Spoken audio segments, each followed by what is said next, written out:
Hi, this is Rachel Kelly, and this is my week 6 discussion post.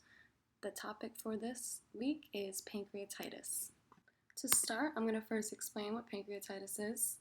Now, as it is with any other disease that ends with an itis, that informs you that it is a disease of inflammation. Pancreatitis is the inflammation of the pancreas. We are familiar with the pancreas as being the large gland behind the stomach next to the small intestines. The pancreas has the two primary functions that we've been studying. The first is to release hormones like insulin and glucagon, and the second is to release powerful digestive enzymes. So what happens with pancreatitis is the digestive enzymes begin attacking the tissue of the pancreas where they are being obstructed from flowing out. It's often described as autodigestion of the pancreas. The pancreatitis is often described as autodigestion of the pancreas, and autodigestion in this case would be synonymous with necrosis. These enzymes are actually eating away, thus destroying and killing the pancreas's tissue. This disease of inflammation may be chronic or acute. Acute, we know, is lasting a short time, caused by a specific event or incident. Chronic would be the result of long-lasting pancreatitis, which often begins with an acute episode. As we see here in this illustration, a little bit of difference on the damage there. You can see the necrosis developing on the chronic pancreatitis case. The symptoms of acute pancreatitis are less serious because they are not chronic. They include nausea, vomiting, fever, and difficulty. The chronic pancreatitis manifestations will include the same pain and discomfort, but it may also radiate up your back. It could be constant and intermittent. Your pain may be linked to the amount and time you eat and drink, and as the chronic pain continues, you might also experience chronic weight loss, nausea, vomiting, diarrhea, or oily stools. There are many causes of pancreatitis. Alcoholism is the most common cause, which is also linked to the creation of gallstones in the system. So 80% of cases of pancreatitis, you will find alcoholism. It's more commonly found with men, including peptic ulcers and trauma are often common causes of pancreatitis, more commonly found in men. Women are most commonly found to have biliary tract disease when they have as a cause for pancreatitis. Other potential causes include abnormal organ structure and particular medications a patient may be taking. Pancreatitis can range from mild to life-threatening. Mortality rate is linked to the necrosis and potential hemorrhage of the pancreatic tissue. All treatment for pancreatitis usually requires hospitalization. For a patient who has been diagnosed with pancreatitis, you're going to want to perform a full nursing assessment. There are certain systems you're going to want to pay particular attention to for particular findings. Your nursing assessment will include referring to ordered lab work and their results. The disease will likely affect different levels in the blood related to serum amylase, lipase, WCs, white blood cells, obviously, are linked to inflammation and infection and glucose levels because they are affected by the functioning of the pancreas and need to be monitored as a result of its negative effects. You're also going to want to perform a pain assessment for your patient suffering from pancreatitis. Abdominal pain is a major symptom for this disease, and it can be mild to severe.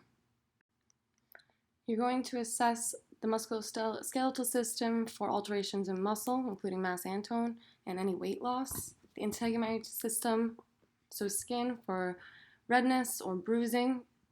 You're going to look at the nutritional status, assess the nutritional status and the metabolic requirements of your client. Reported inadequate food intake or anorexia and lack of enjoyment in food are symptomatic of pancreatitis, and also weight loss despite adequate nutrition is a manifestation of pancreatitis because you are unable to get the nutrients from the food that you need and are intaking. You're going to assess respiratory status. Pancreatitis is one of the two main causes of pleural effusion.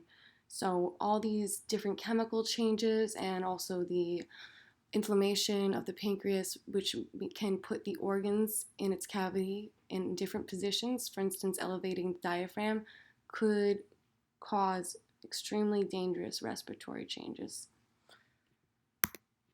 You're gonna be obviously looking at the fluid and electrolyte status and the sources of these fluid and electrolyte losses, potential losses in your patient, because nausea and vomiting are commonly found in pancreatitis.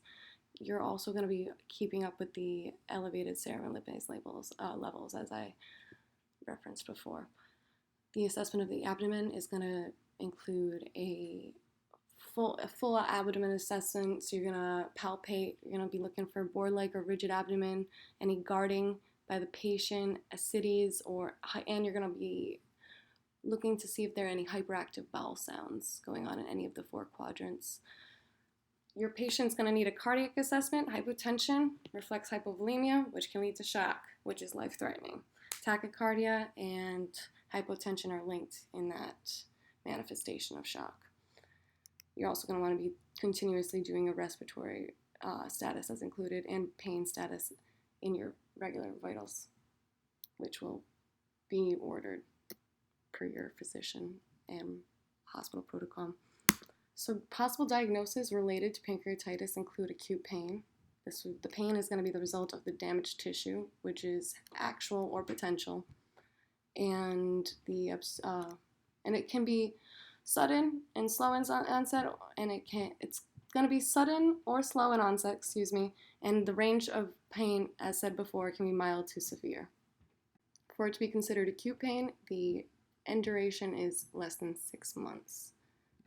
The risk for deficient fluid volume as related to vomiting or gastric suctioning. There are other reasons why the fluid loss could occur, fluid volume deficit could occur. They are also listed. They're not as common as the vomiting and gastric suctioning causes. Imbalanced nutrition due to the vomiting, decrease in oral intake, dietary restrictions, and the loss of digestive enzymes and insulin related to the decreasing pancreatic outflow and thus dysfunction. So risk for infection, this is due to pancreatitis being a infection in itself. So it's going to lead to nutritional deficiencies and immunosuppression. And it also has a lot of chemical effects on your body's system. You're going to potentially have a deficit knowledge for your client. This is a chronic condition. And regardless to whether or not it's chronic or acute, you're going to want to look for particular dietary or lifestyle factors that could be causing the condition. And you're going to want to educate your patient on how to avoid this from happening again. Ineffective breathing patterns could occur. This diagnosis related to pleural effusion and the risk for diaphragm elevation. We also have the risk for imbalanced nutrition. This is obviously related to the inability to absorb nutrients from food due to the pancreatitis and potentially the anorexia or vomiting, dietary restrictions, all things that we have listed previously. So when organizing plan of care for your patient, your goals are going to be to relieve the pain and discomfort your patient is experiencing. You're going to want to improve their nutritional status, improve their respiratory functioning, improve fluid and electrolyte status, and educate on nutritional and lifestyle factor changes. These would pertain directly to the diagnosis you select, which would be selected based on your particular patient's needs and your nursing assessment. So after deciding, formulating a plan, you're going to have some implementations to organize and put into action. You're going to assess and monitor vital signs for your patient. You're going to look in, fever is an indication of infection. You're going to continue to monitor for hypotension and tachycardia, as they could indicate hypovolemia. Respiratory rate, effort, and SpO2 are also included in the vitals, as is pain. Our next implementation, relieve pain and discomfort. This is done by frequent assessment, and you're also going to have orders for pain That's going to be your doctor's decision-making process, and then you will implement them as ordered. And there are different ways to reduce discomfort for this particular disease. One is to place the patient in a semi-Fowler's position. Decreases the pressure on the abdomen and diaphragm, which could be potentially elevated, increasing discomfort. Improve the breathing pattern will also be assisted by the semi-Fowler's position. You're going to change the diet orders for specifically pancreatitis, so high carbs, low fats, proteins. Especially, this is going to be done between acute attacks. During the attack, you're not going to be eating at all. You will likely be NPO. Your patient will. You're going to maintain the skin integrity of your patient, so you might need to do frequent moves, and you're going to do regular evaluations for the skin. You are going to administer all medications as ordered, so antibiotics potentially for the infection itself, insulin to combat the changes in insulin and glycogen due to pancreatitis. Continuously assess the fluid and electrolyte balance, so you're going to be monitoring skin turgor, mucous membranes, eyes and nose. Your patient's at risk for fluid retention, for excessive urinary output, or dehydration. Your patient may be vomiting, experiencing nausea, diarrhea. These are all factors in your fluid and electrolyte balance. IV hydration is often ordered within the 12-24-hour onset period of the occurrence of the disease and the occurrence of the disease. Yeah. So provide education related to the nutrition and lifestyle changes. Your patient may be acute or chronic in their experience of pancreatitis. Regardless, you're going to advise them that they want to stop smoking or drinking alcohol. If they are an alcoholic, you might want to further provide them information on how to get help. A healthy diet and exercise needs to be established, one that they feel comfortable performing. And you're going to want to encourage optimal hydration for patients at risk for pancreatitis. You're going to monitor labs throughout the hospitalization. They will likely return to normal limits within a few days of treatment. The white blood cell count is going to be continuously monitored because it indicates infection. Serum glucose checks and regular blood sugars should be performed for this patient throughout their stay. And you're going to monitor the nutrition. Some patients may be given parenteral nutrition if it's if it's indicated in that patient's situation. So when evaluating your implementations, your care plan for your patient suffering from pancreatitis, you're going to list your goal and the results of your goal within a set amount of time, and that will dictate whether or not your goal has been met. For acute pain, you're going to have decided with your patient upon assessment what a tolerable pain level is for them. So when reporting your pain goal has been met, you would specifically say client is experiencing pain within tolerable range, list the number. In this case, I put 0 out of 10. For your client, it could be your patient is comfortable at 4 out of 10 with pain, and you would list that patient reports a 4 or less of pain throughout shift, and that would be your goal that would mean your goal has been successfully met. This would go down for whatever you chose as your specific goal, your diagnosis.